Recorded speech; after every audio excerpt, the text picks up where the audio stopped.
খারাপ, তাই সারাদিনই বাড়িতেই বসে আছি। সেরকম হাতে আজকে সেরকম কোনো কাজও নেই। সারাদিন শরীরটা একদম ম্যাজ করছে, ভালো লাগছে না। একদম বিচ্ছিরি ব্যাপার। গ্রামের বাড়িতে অনেকদিন যাওয়া হয়নি, তাই মা বাবার কথা খুব মনে পড়ছে। তাই মনমরা হয়ে আছি। দুপুরে খাওয়া দাওয়ার পরে ঘুমানোর অভ্যেসটা আছে। আজকে ইচ্ছে হলো না ঘুমানোর, বসেই আছি। হুট করে মনে হলো যাই আজকে বাগবাজার থেকে ঘুরে আসে। তারপরে বাড়ি থেকে বেরিয়ে পড়লাম বাগবাজার ঘাটের উদ্দেশ্যে।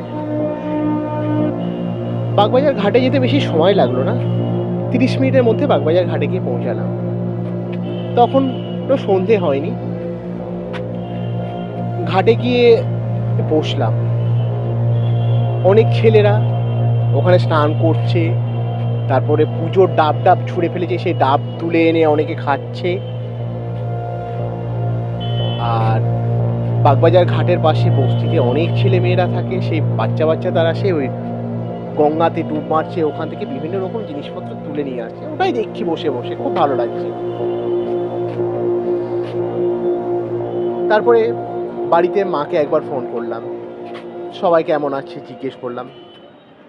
বেশ খানিক কথা বলার পরে ফোনটা রেখে দিলাম।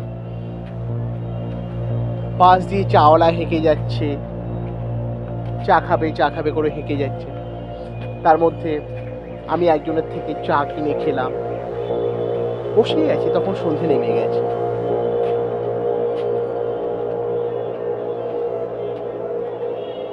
হুট করে গঙ্গার দিকে তাকিয়ে দেখছি জোয়ার এসছে। ভালোভাবে বসলাম। তারপরে অনেকেই বলছে, দাদা আজকে জোয়ারটা অনেকটাই উঁচু অব্দি জল উঠছে, আপনি সরে বসুন। আমি কারো কথা গ্রাহ্য না করে ওই সিঁড়িতে পা ভিজিয়েই বসে আছি। হুট করে দেখছি ডান দিকে ফিরতেই একটা ছায়া মূর্তি। আমি আটকে উঠেছি। অন্ধকারে সেরকম বোঝাও যাচ্ছে না মুখটা।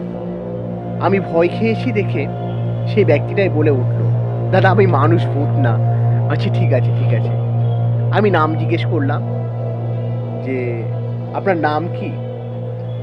সে ব্যক্তি উত্তরে আমাকে জানালো, প্লিজ আপনি বলবেন না, তুমি বললে বেশি ভালো হয়। আমি তার কথা মতো তাকে তুমি সম্বোধন করেই কথা বললাম, তোমার নাম কি ভাই? তো সে আমাকে যথাযথ উত্তর দিল, আমার নাম প্রণয় বোস। জিজ্ঞেস করলাম কোথায় থাকা হয়। আমাকে তার উত্তরে জানালো, এই যে একটু কি গিরিশ মঞ্চ আছে, তার বাঁদিকে একটা কমপ্লেক্সে থাকে। আমাকে জিজ্ঞেস করলো আপনি কোথায় থাকেন। আমি বললাম বারাসাতের দিকে থাকা হয়। তার সঙ্গে কথোপকথন অনেকক্ষণই চলল। সে আমাকে জানালো চা খাবে।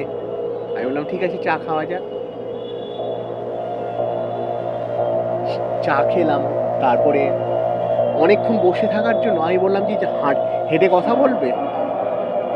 হেঁটে কথা বলার জন্য দুজনে আমরা একটু হাঁটতে হাঁটতে কাশীমিত্তির ঘাটের দিকে হাঁটতে শুরু করলাম। কাশীমিত্তির ঘাটে গিয়ে বসলাম এবং কথা বলতে বলতে কখন যে রাত 10টা বেজে গেছে সেটা বুঝতেই পারিনি।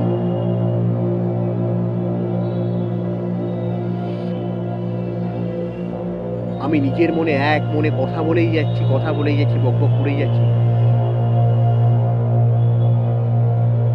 আমি ডান দিকে বাঁ দিকে ফিরে দেখছি কোথায় সেই ছায়া মূর্তি। ওখানে তো কেউ নেই। আমি ভয়ে আটকে উঠলাম।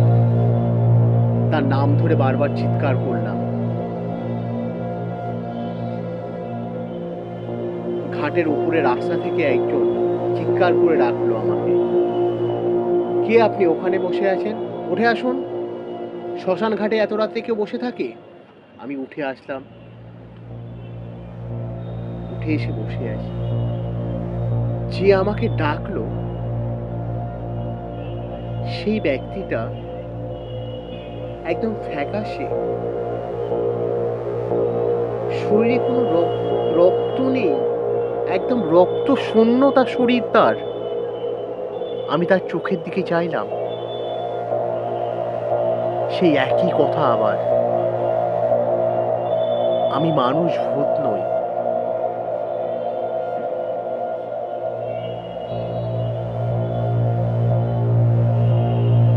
অনেকক্ষণ এইভাবে তার চোখের দিকে তাকিয়ে থাকতে থাকতে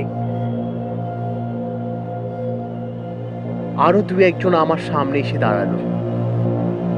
আমাকে জিজ্ঞেস করছে কার সঙ্গে একা একাই কথা বলছেন। আমি তাদেরকে বলছি এই তো আমার সামনে একজন ভদ্রলোক আছে, আমি তার সঙ্গে।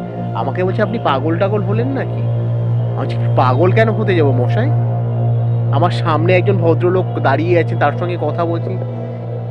সেই তিনজন যখন আমাকে বলল যে সামনে তো কেউ নেই, আমার শরীরটা কাটা শিরা দিয়ে উঠলো একদম। আর দূরে গাড়ি ঘোড়া যাচ্ছে, সেই ক্যাচক্যাচানি শব্দটা, হর্নের শব্দ পুরো মাথাটাকে ধরে আছে। তারপরে সেই ভদ্রলোকদের সঙ্গে কথা বলতে বলতেই রক্তশূন্যতা যে ব্যক্তিটা ছিল, সেই ব্যক্তিটা কাশিমিত্রি শ্মশানের দিকে এগোতে শুরু করলো। আমি সেই ব্যক্তিটার দিকে ফিরতেই বাকি তিনজন উধাও কর্পূরের মতো একদম, কোথাও তাদের দেখা নেই। সোজা রাস্তা। চা খাওয়ালেন এবং ঠান্ডা জল চোখে মুখে দেওয়ানোর পরে আমার বাড়ি আসার জন্য একটা বাসে উঠিয়ে দিল। বাসে আস্তে আস্তে আমি কখন ঘুমিয়ে পড়েছি, ঘুম ভেঙে দেখছি আমি আমার বিছানায়। পুরো ঘটনাটাই আমার স্বপ্নে ঘটে যাওয়া ঘটনা।